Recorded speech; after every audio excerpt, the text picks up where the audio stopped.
Welcome to Syndicated Nightmares, where each week we take a deep dive into an episode of Freddy's Nightmares, based on the Nightmare on Elm Street film series. This week, hosts Dave and Michelle are joined by Diandra Lazor to talk about Season 2, Episode 21, Prisoner of Love, original air date March 4th, 1990, directed by Richard T. Shore and written by Richard B. Ben. I'm sure I just butchered his last name pronunciation. So welcome, Diandra. Hey guys, thanks so much for having me.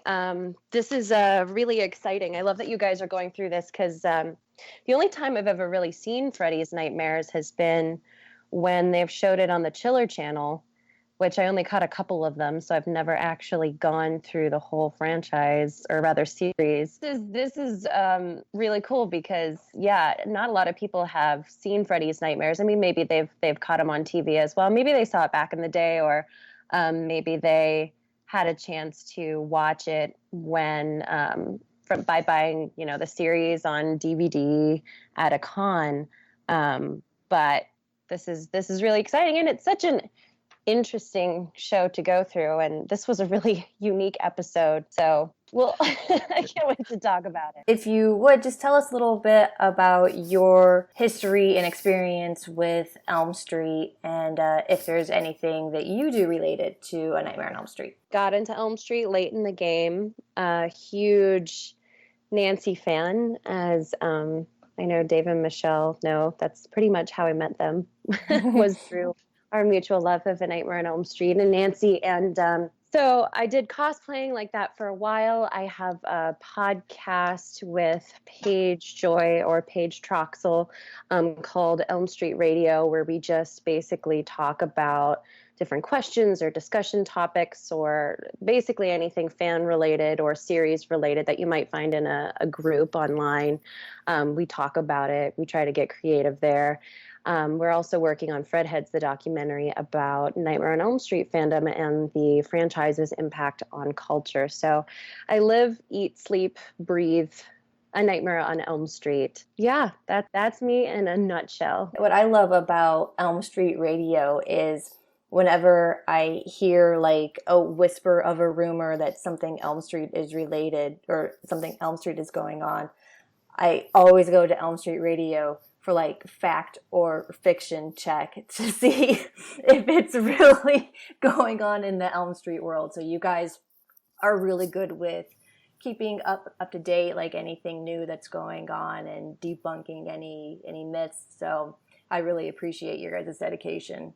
Oh, well, thank you so much. I appreciate your guys' dedication in going through this. I'm going to have to, I've listened to a couple episodes, but I am going to have to start from the very, very beginning with Freddy's Nightmares. So the synopsis from Wikipedia is: a priest who is giving the last rites to a woman on death row is seduced, and he plans an unimaginable escape from the death house with a tragic ending. Brenda tries to escape the same way as the other prisoner tried, hopefully with better results. So this episode starts off with a woman that we later find out her name is Violet. She's on death row, about to be electrocuted, and she's sitting in the electrocution chair, but it short circuits when the guy, whoever he is, he's not like wearing a mask or anything, so you can totally see his face. He pulls the switch and nothing happens, and so the doctor goes over to her and he's like, "Why won't you die?" And the executioner guy just keeps pulling the lever over and over again, but like nothing works. So we find out that it's all a dream, but Violet is on death row and she's like a week away from her execution. And I noticed with this actress, they show her cleavage a lot throughout this episode. Like when she's in the electric chair, I wrote in my notes, like, unbuttons her shirt for crazy cleavage. Mm-hmm. Yeah, I thought that was weird. I was like, are they gonna tell if she has like a heartbeat from that, or are they just like opening her shirt just because? We find out soon, even her cellmate neighbor, like, these are just some hot women in this prison, and they are just they have totally sexified their uniform or their little prison jumpsuit. And did anybody else, because as soon as I saw her right off the bat, I'm like, there's no way this is this person, but she reminded me so much of Linda Hamilton in like early Terminator. Yeah. She gave me those vibes so hardcore, and I know it wasn't her because I mean, that's like a huge fact that we would have, had in there, but just the hair and her vibe and the way she looked reminded me so much of Sarah Connor, Linda Hamilton. And so I just kept looking at her the whole episode thinking, oh my gosh, she reminds me a lot of Sarah Connor. She's got that badass attitude. Yeah. Yeah, you're that right. Really struck me. No, I don't think Linda Hamilton would ever in her career have to slum it with Freddy's Nightmares, especially in 1990 after she was already in the Terminator and like T2 was about to come out. So, and this is our introduction to the gangs of Springwood, because apparently Violet is from, or maybe I'm going to get it wrong which is which, but I think Violet is an Elm Street Angel and Brenda is a South Side Blade. So Violet's there because she killed Brenda's cousin. Is that it? Yeah. But we never really find out the circumstances of it. It's like two girls and a cat fight over some death that we never get too far into. And I don't know. Yeah, I'm going to need for the makeup department to give one of them like a teardrop tattoo in order to make this believable. A tattoo that also says Joey on her arm. Yes. Yes. Brenda notices that Violet has just woken up from a nightmare and tries to comfort her with like, here, take one of my cigarettes. Like, let's let bygones be bygones. We're both on death row. Let's try to just enjoy the last week of life that we have together. And Violet's like, no, you're up to something. And so they're obviously establishing like that they have some turmoil between them. But after a while, Violet accepts the pack of cigarettes from Brenda, but then Brenda grabs Violet's arms. And did you notice that both of them could have fit through the cell bars if they really wanted to? Like, Brenda's head was fully out, like, past her shoulders. Oh my gosh, I didn't even pay attention to that. Wow. Yeah. If one of them had, like, a tub of Crisco, it would have been all over. Like, they would have had their own escape plan. Violet breaks Brenda's finger to get out of the death grip that Brenda has on her.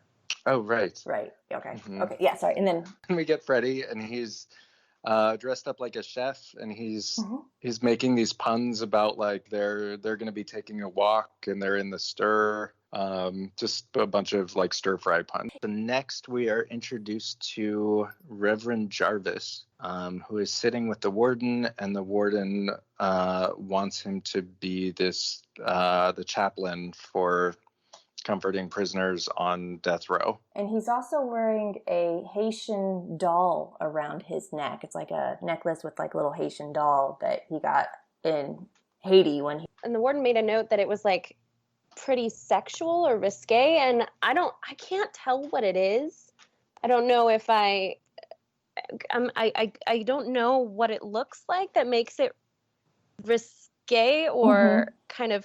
So if you guys were able to tell what is so special about that statue, I mean, it definitely ties into the whole theme of the show. But I couldn't quite tell what it was that he's got around his neck. It just seemed like it was a rag doll kind of thing, wearing like a red dress, like a maroon colored dress. It didn't seem sexual to me at all. Yeah, it just seemed so random that the warden called that out, because I'm looking at it and I'm like, it just looks like a regular totem. It's not like it's not just like naked with big boobs. Yeah. Yeah.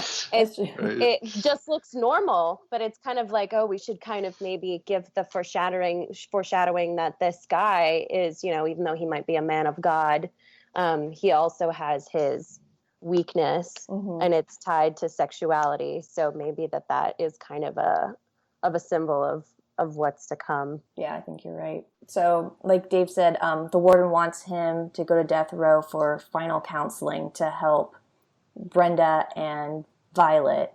But Violet has first priority because her execution is sooner than Brenda's is going to be. So the Reverend goes down to Violet's cell and tries to like not give her last rites, but just kind of talk to her about God and her journey to heaven and all that. But she's not so interested in that. Yeah, she definitely has something else on her mind. Yeah, she's like, don't worry, I already know about this God stuff. Mm-hmm. There's something else I think jumps straight in my version of Last Rites, which is the last like woohoo before I die.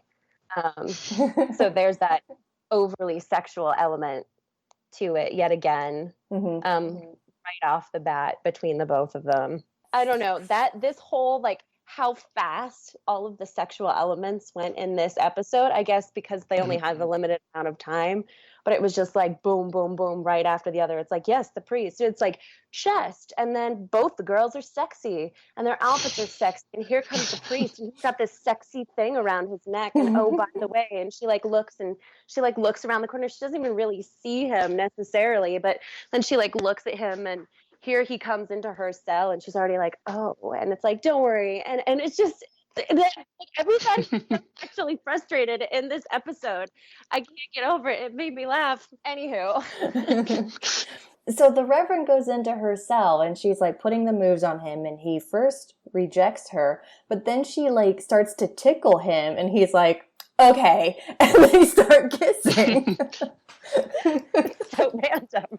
I never thought oh, I'm going to start a tickle war with someone and maybe that will lead down to the road of seduction.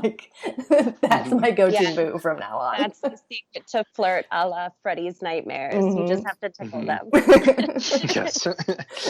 So they end up kissing and he quickly leaves her cell because he feels so bad and he goes to pray in his office and he starts slapping himself across the face as he's apologizing to this Virgin Mary statue that's on his desk. And he references that something happened in Haiti, but did we ever really find out what that is?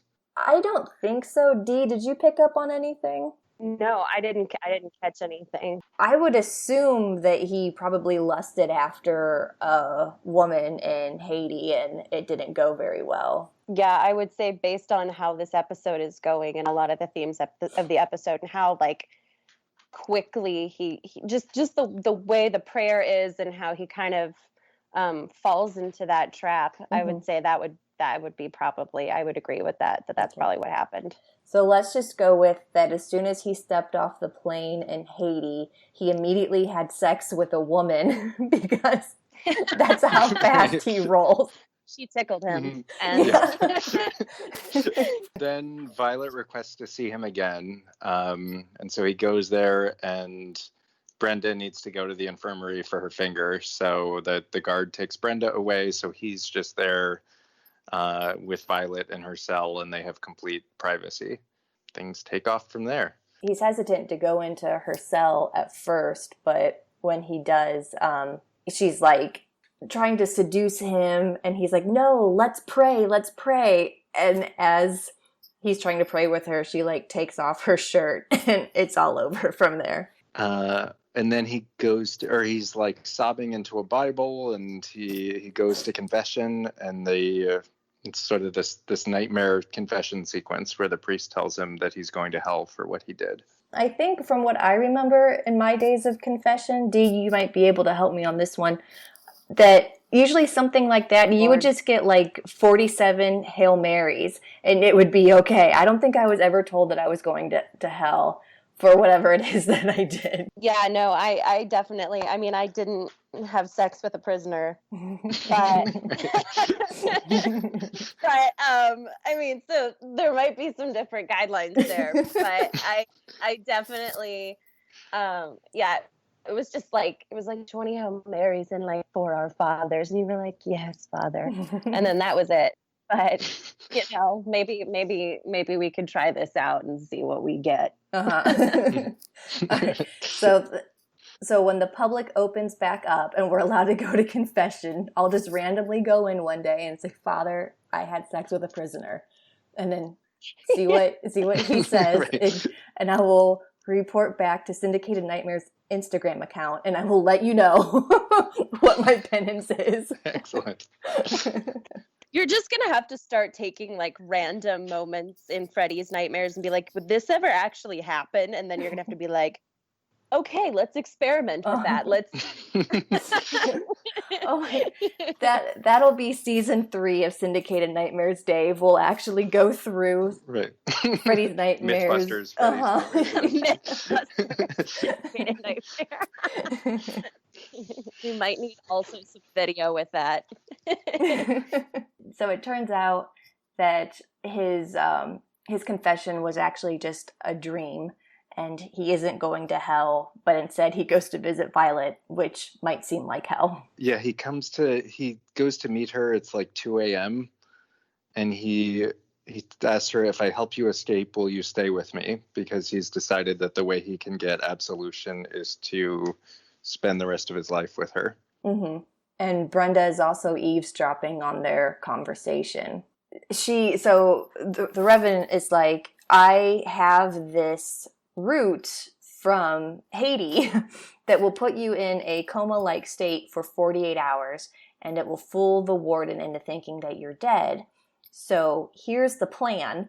I'm going to give you this root. You're going to eat it right before the executioner hits the switch. But don't worry, I'm on my way to go cut the wires right now. Everything will be fine. He'll dig her up out of the coffin, and apparently she'll be in suspended animation for 48 hours, and then she'll wake up, and once she wakes up, she's got 5 minutes worth of air. So he's got to dig her up within 48 hours.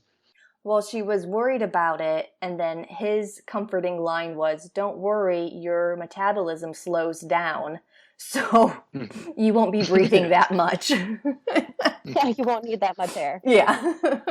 She's kind of hesitant about it, which is relatable, and then she decides to go through with it because... And then he's got this dream conversation with the priest where he tells him he's going to marry her. And then, was the priest the same actor? I think so. Yeah, it was the same actor. Because at first I had to, because it threw me off guard at first. I was like, wait a second, does he have a twin or what is happening here? But yeah, no, it's the same actor.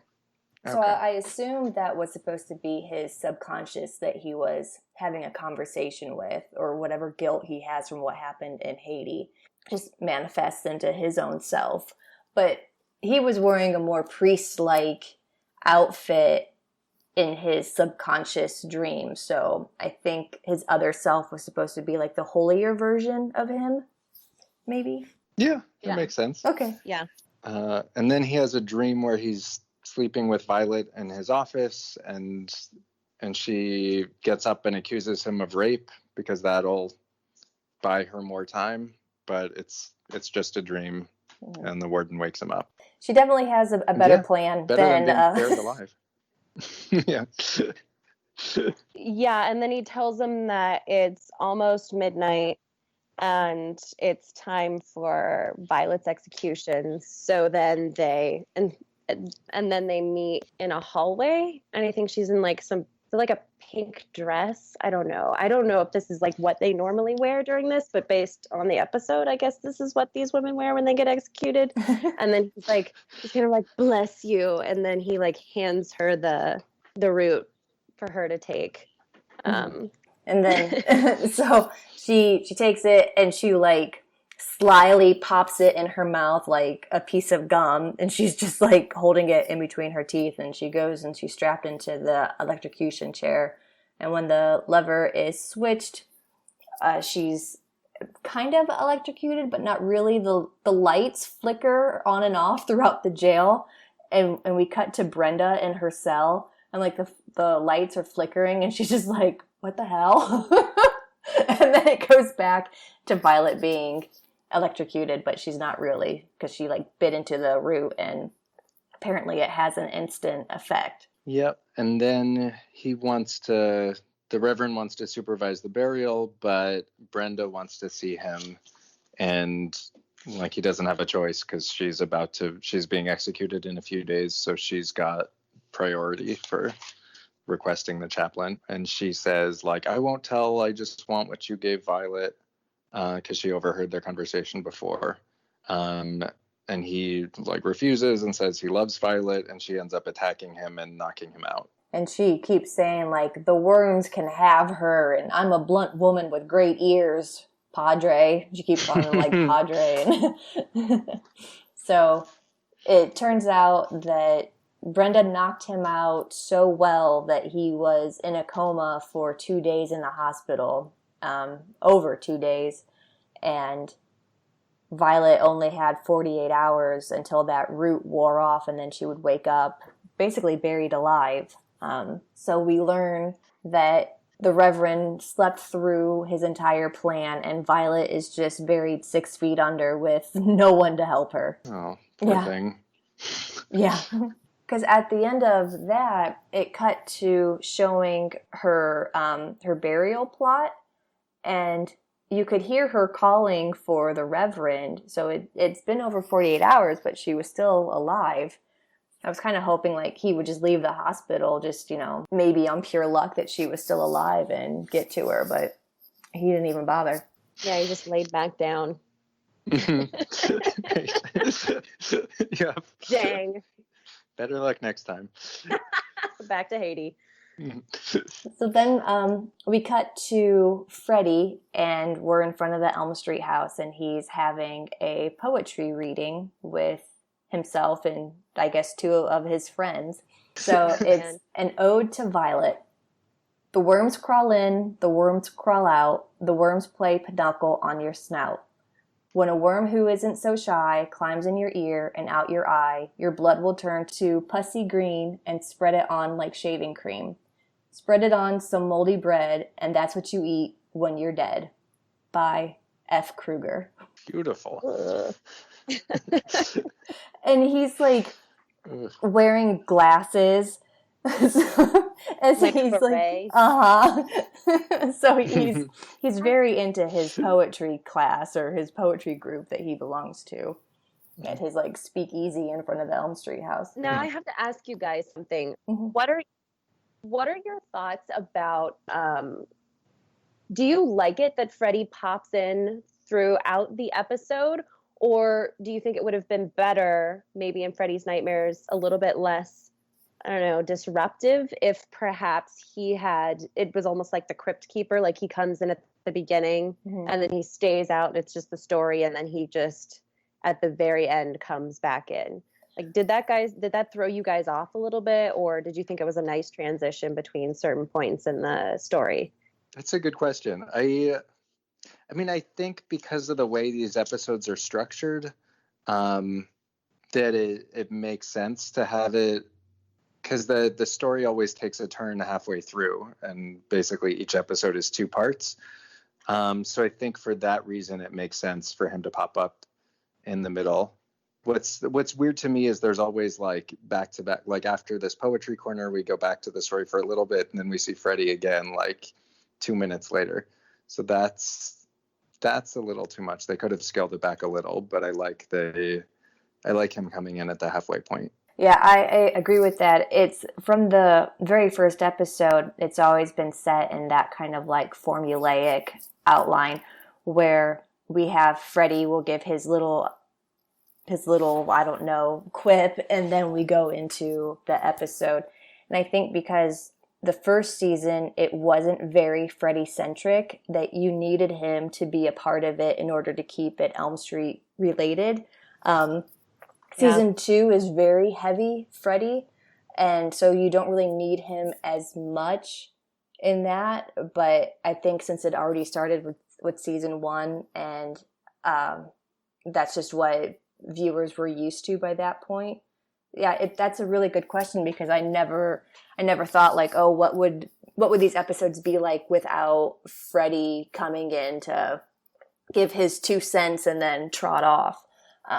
But I think because that's how it's always been, and that's just what we're used to, I like it. And I think I would prefer it more so to the alternative of not seeing Freddy. Yeah, I can agree with that, because just as I'm watching this, and it's reminding me a lot of Tales from the Crypt, and he's jokey like the Crypt Keeper, and he has the puns and everything, and classic Freddy.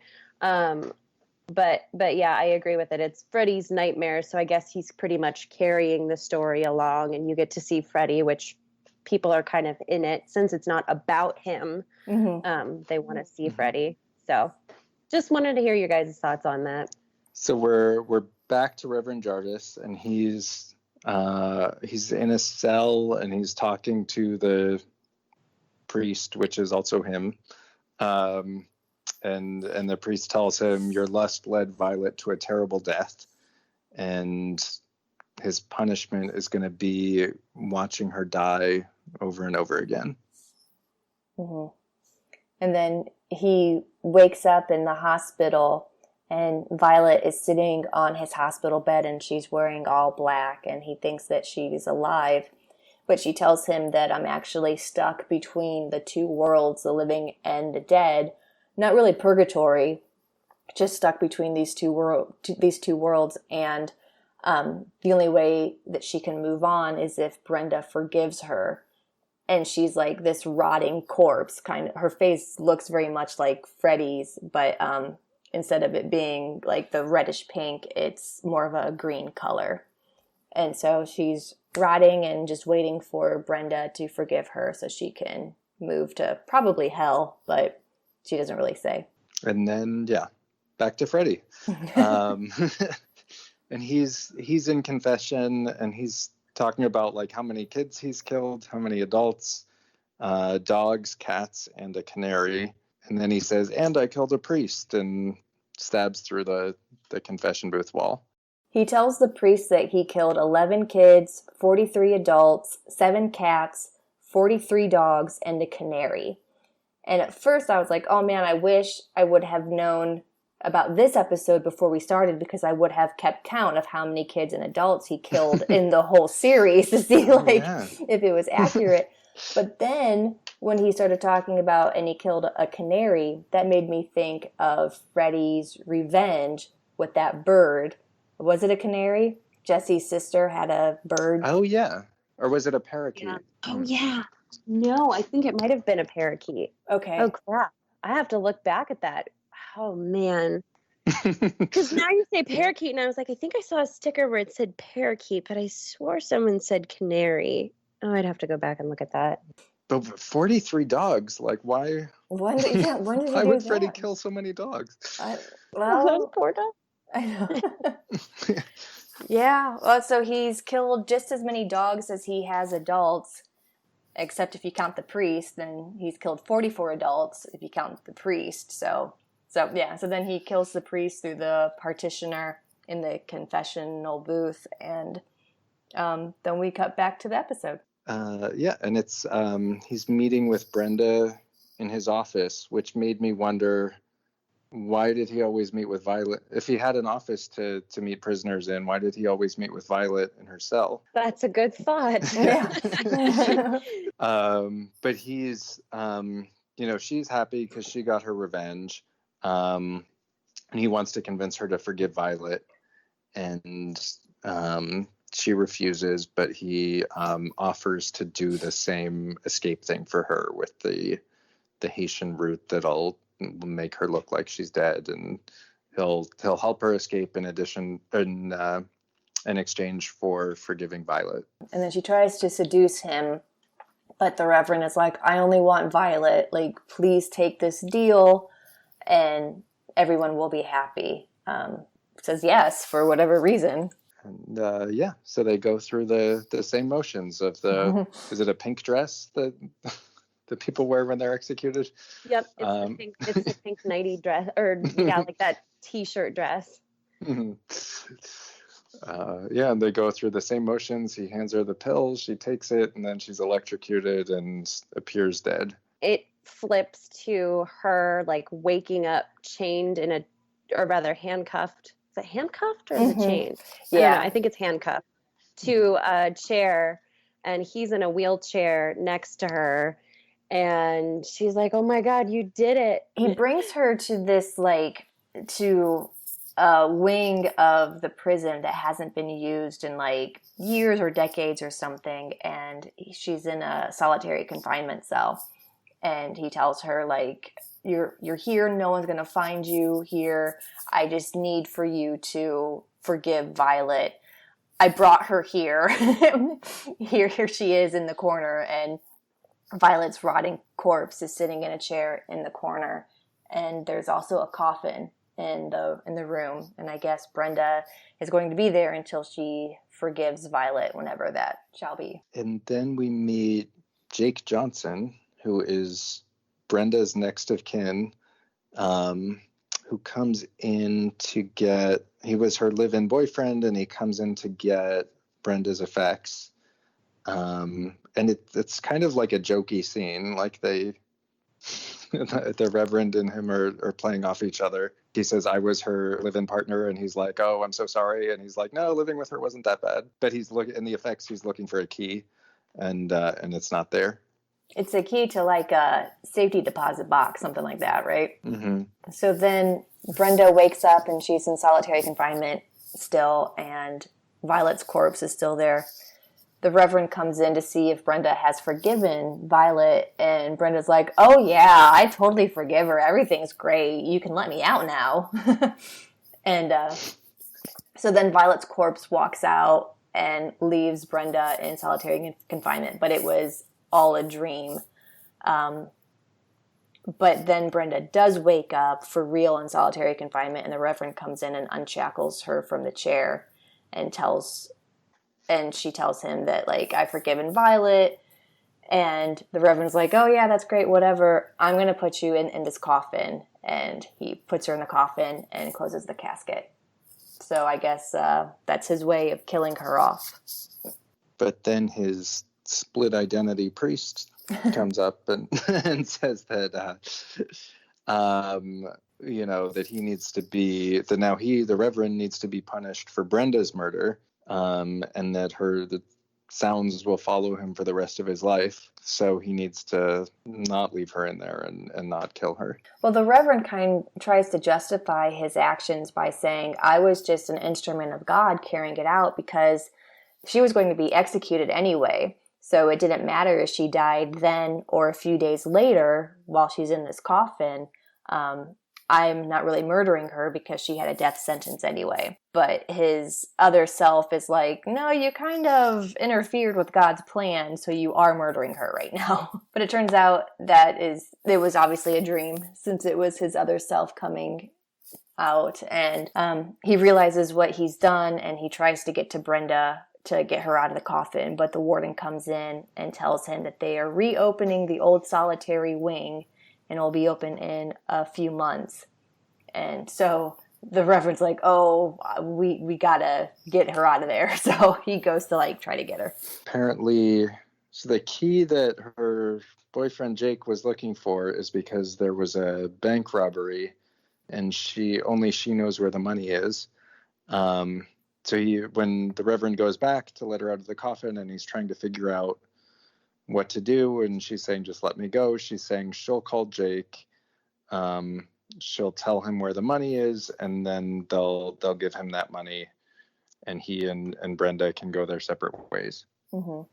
And she's like, I promise I won't double cross you and all that. And when someone volunteers that promise, it just makes me think well, yes, you are, because you brought it up. He meets up with Jake, and he's got some hot girl with him. Mm-hmm.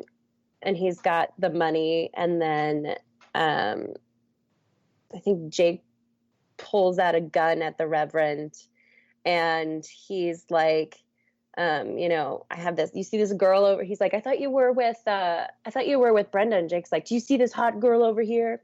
Why would I be with Brenda? Or he was like, I have my lips I had my lips to her or whatever to try and get the money. I think mm-hmm. if I remember the conversation correctly. Yeah. So you guys can correct me if I'm wrong.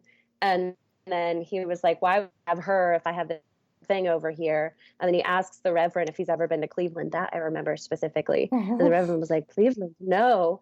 And then Jake shoots him, and the Reverend falls into a wooden box with styrofoam in it. And he closes the top, and he maniacally laughs, and it's like religious artifact shipped to Cleveland or something like that. It was like a perfectly human-sized crate with the lid propped open. it was like directly in back of him. So when the Reverend was shot, he just fell right back into it. So that was really funny. Jake asks like where Brenda is, and the Reverend tells him she's somewhere like, nobody knows. It's like nobody knows where she is but me, and she's like hidden and chained up. So then Jake knows that by killing the Reverend, nobody will ever find Brenda. So then he's got his money and his hot young thing. Yeah. So Brenda is pretty much doomed. She wakes up in solitary. She's like starving and dehydrated and pretty much going stir crazy. And she thinks that she hears Violet talking to her from the corner of the room. And she's like begging Violet to let her out. And it just fades out on that. So Brenda is just going to waste away in this solitary confinement in the wing of the prison that's not going to be open for another 3 months. That's rough. Yeah. And then we have Freddy comes on and he's like, oh man, I thought she would have made it 3 months in solitary, but that's the problem with the government. You get buried in paperwork. And then like a whole bunch of papers just come falling down on top of Freddy, like burying him. And that was that. Yeah. Dee, how did you like the episode? I thought it was really unique. I mean, there were so many points, and it was like when I was like, this thing's like it's an integral part of the story, but we really don't know what's happening, I guess, why this is happening. But overall, I guess I felt like I could follow the format mostly because of, having watched Tales from the Crypt and some of the other episodes where you kind of get the gist of everything, of all the bad people for the most part. So is Jake and his hot young thing, kind of get what's coming to them. And then there's the whole idea of, being religious and being holy, and sexuality is the downfall even for the holy. So I thought it was an interesting episode, kind of along the lines of what I expected. But yeah, no, I don't know. What about you guys? What did you guys think about the episode, and kind of in all of the episodes that you've watched thus far, where do you think this kind of falls in the spectrum? Was it a good one? Was it not so good? Was it kind of middle of the road? I would say kind of middle of the road. Like like the whole like religious morality twist was interesting, and it was, it all made sense, and was well plotted. I don't know. It wasn't one of the stronger ones, but it wasn't bad either. I would say pretty middle of the road. Mm-hmm. Yeah, I would give it high middle of the road. It wasn't one of the stronger ones, like Dave said, but it is one of the better ones, in my opinion.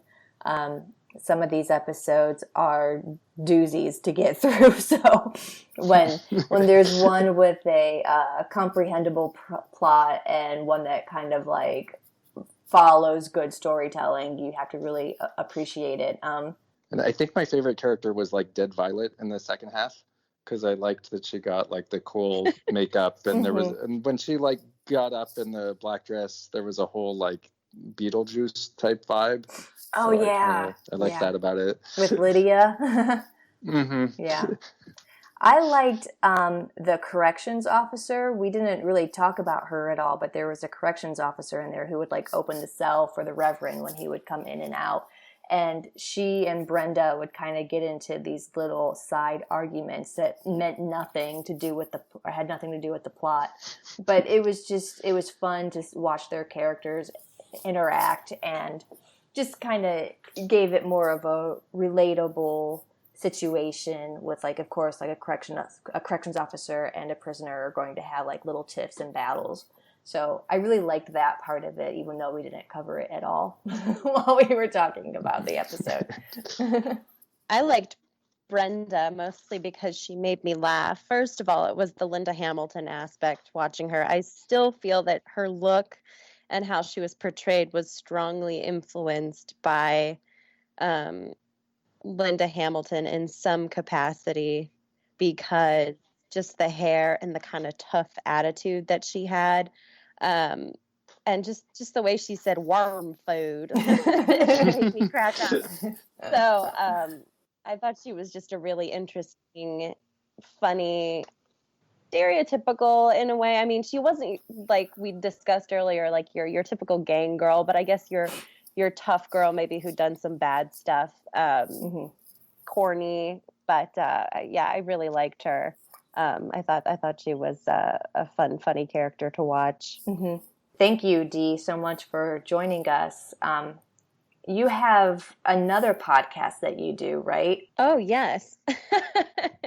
I also have one called The Horrorpreneur, which combines my love of horror and business podcasts. And it basically is just stories of people who just kind of have their own thing that they do in the world of horror, whether they do it professionally as their full-time job, or if they do it as a side hustle, or if they do it for fun, whether they're a writer, a producer, filmmaker, content creator of some kind. I like to interview them about their journey, how they got what they are, what they learned along the way, and where they want to go, where they are going, and things like that, so that it hopefully can inspire other people out there who want to get started doing something of their own to kind of take some of those nuggets and run with it. It's a really cool idea, taking your two loves and mashing them together, and I love the horrorpreneur part of it. It's such a cool, like, mashed word together. Thank you. The inspiration behind that was mostly because I thought to myself that, I like sharing information with people, and I always, having done cosplay and, our films or whatever we've worked on, people will always ask me questions. And I thought, well, what if I was able to share some of this information with them, just about anything across the board, if people want to get into doing something. And I just saw so many creators out there doing wonderful things, like Casey Hansen, who does The Homicidal Homemaker. Just the whole concept and her execution of how beautiful her website is, coming up with the idea of doing a Martha Stewart macabre kind of show where she makes all these different really cool treats, and those stories. And people often talk to the biggest names in horror, and I would love to talk to some of them too, but there are so many unsung creators who really add a lot to the genre and the community, and I think it's great to highlight their stories. And I think a lot of people can not only learn about them maybe for the first time and start following them and thus supporting them, but also maybe getting a little inspiration of their own. All right. And then you touched briefly on cosplay, and you've cosplayed a few iconic characters throughout the horror genre and also fantasy with a Disney show or an ABC show, if you want to talk about that. I did Nancy for quite a while, and then I started getting into the show Once Upon a Time, and I did the Evil Queen / Regina, and I've done a couple of projects as her and one coming up. So essentially what it is like a drunk history, but for the show Once Upon a Time, and explaining it, but it's by kids. And no, they're not drunk. They're just kids explaining the story, and they have their little fumbles here and there, and it's just comedic and cute, and I'm super excited to be a part of it. I'm not entirely sure when it's going to come out yet, but yeah, so I'll be promoting that on my social media, which is basically Sassy Sledgehammer across the board. Some places have certain character limits, so it's Sassy Sledge HMMR instead of HAMMER. So I just removed the vowels out of hammer. Okay. But thank you so much again. It was wonderful having you on here, and thank you very much. Oh my gosh, no, thank you guys so much. I just really appreciate your time. I love, like I said earlier, I love that you guys are doing this. Hey, I'm going to have to go back to the episode, or if you have the list of like the dogs and the people and the children that Freddy mentioned that he's killed, when I start from the beginning, I'll start tallying it up. Okay. Has he really killed that many people, and where the heck did they get this number from? But I'll have to make my way through the rest of the series. So thank you so much. Thank you for joining us. Thank you for listening. Please join us next week when we discuss Freddy's Nightmares series finale with 2 special guests. It's not Robert Englund.